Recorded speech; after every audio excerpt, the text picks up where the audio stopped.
But wait, let us introduce first.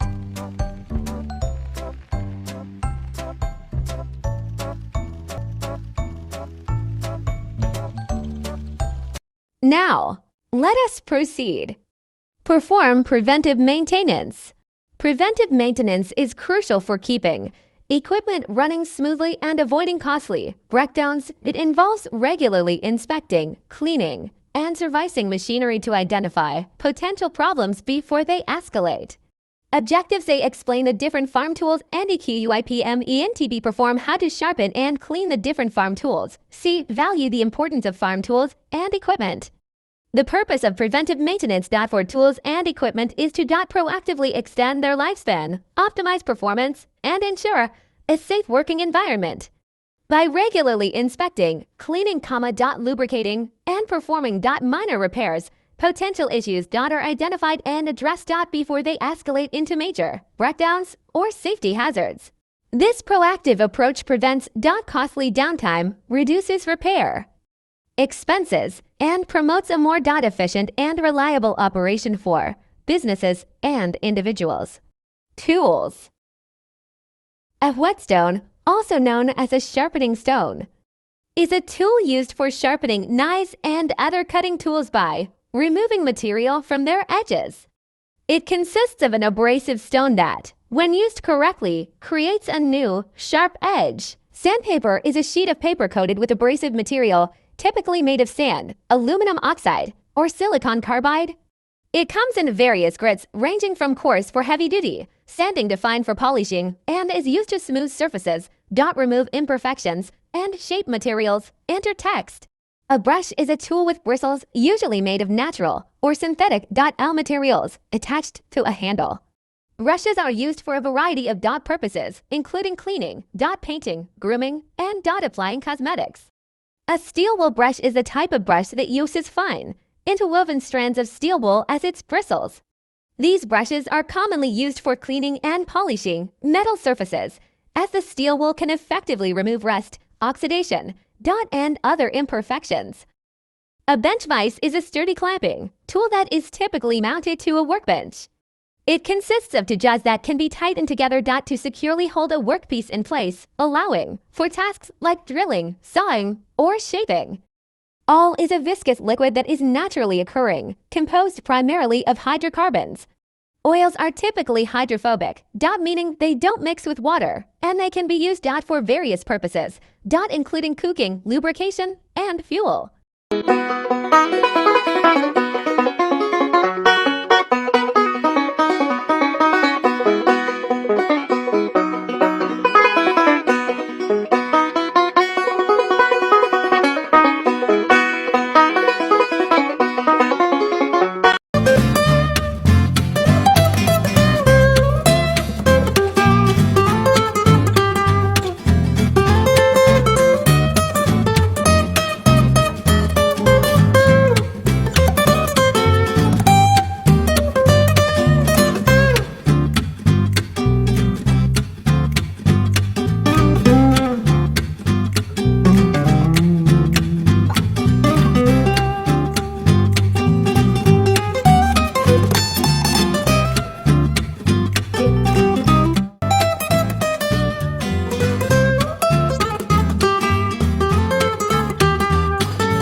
Hand tools maintenance.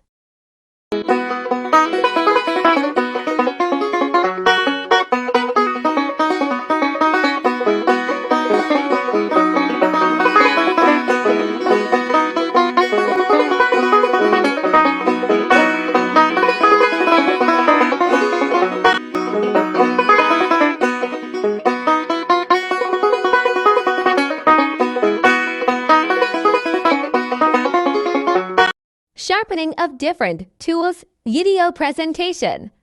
I hate to admit it, but sometimes I leave my gardening tools out. They get hit by the elements, water, all that fun stuff, and you get some pretty gnarly looking rusted out tools. So in today's video, we're gonna go through a couple different methods to restore these to brand new and protect them from ever getting like this again.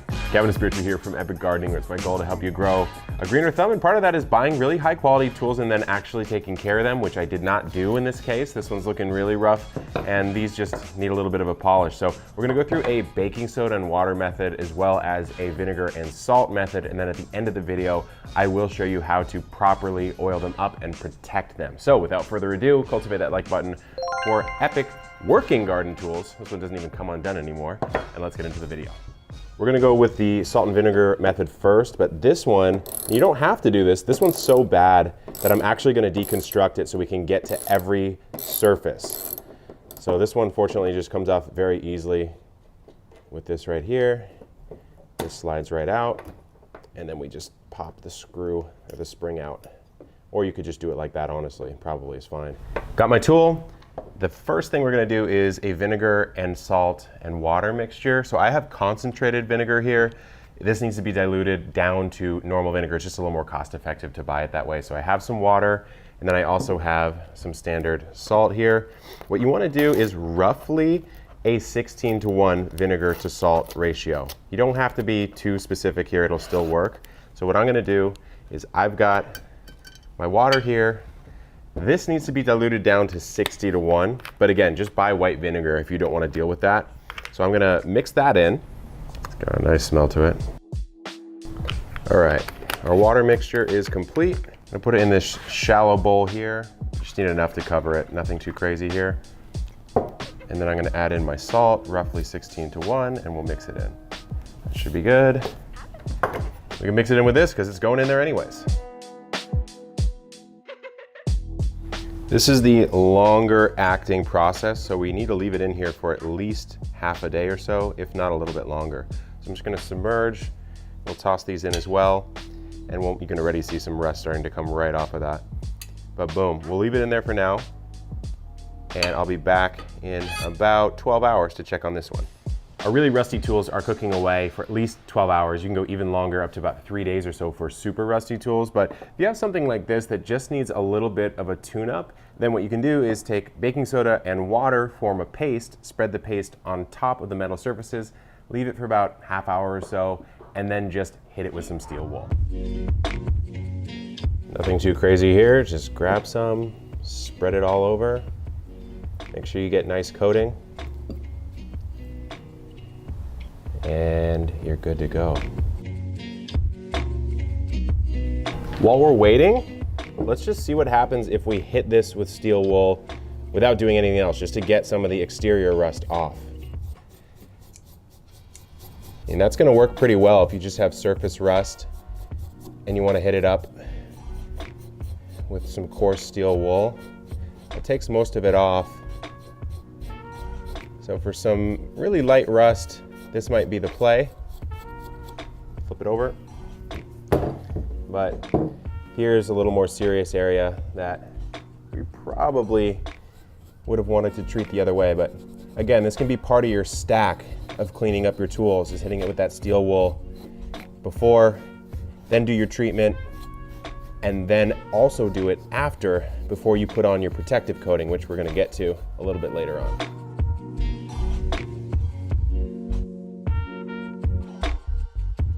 We've got about an hour to wait for baking soda and much more for our vinegar salt solution, so I will see you back in a little bit. It's been a couple hours on our baking soda mixture, so I just want to come in with my steel wool and give it a nice scrub. Even more is coming off, which is fantastic. That's exactly what we wanted to happen. And this is just a light job, again. Nothing too crazy on this one, just a light buildup from leaving it out a couple times in the rain, as it seems like I do no matter what. Super forgetful as far as my tools, but that's coming right off. I have even finer steel wool if you want to really come in and give it a good scrape. That'll help. While we allow the more extreme version to continue to break down, let's let's go ahead and seal these ones off. These ones are ready to go. We're using 3-in-1 oil, who are the sponsors of the video. I've used this before, and I use it pretty much anytime I'm sealing off my garden tools. So you just want to apply it liberally to every part of your tools, and it will do a really good job of lubricating. So even if your tools are stuck a little bit, that's a fantastic thing to do, even if you're not doing this full process. But I find it to be absolutely fantastic for preventing future rust buildup, obviously provided that you do not leave it out in the garden like I can sometimes do. So liberally coat it. We'll just take a standard rag and work it in nice and good. And I recommend doing this at minimum change of the seasons, spring into summer, summer into fall. Just give it a nice lubrication. You can take the pieces apart if you want to, because a good pair of pruning shears, a good pair of loppers should last you practically a human lifetime if you're taking care of it properly. So buy the best that you can possibly get, and then do these types of processes to take care of it so it lasts forever. It's been about a day. Let these soak for a little bit longer. I also added a couple more tools into the mix, and wow, you can already see it's just coming right off. Look at that, look at this hammer. But the one we really care about are our pruning shears. So let's take these out and see what we're working with. And look at that. I mean, it's almost completely off without even having to do anything. But let's hit this with some steel wool. Honestly, there's almost nothing to do here but take that one chunk off right there.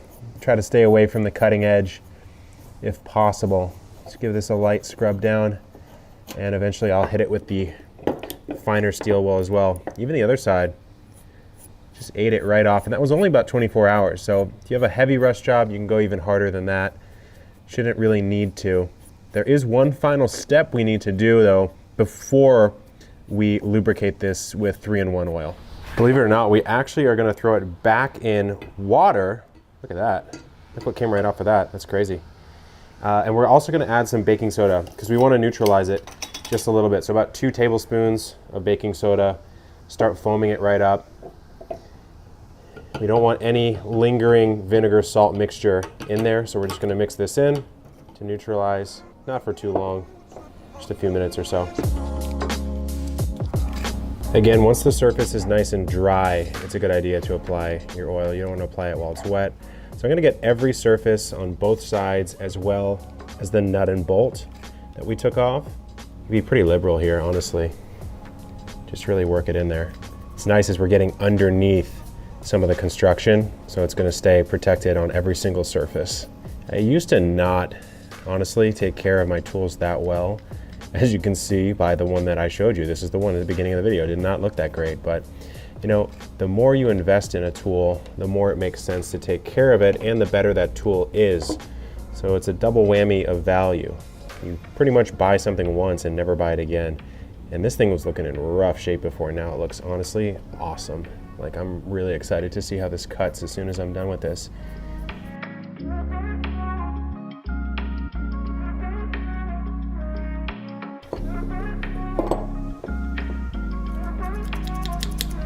Let's give them the old cut test, coming straight in on some bamboo.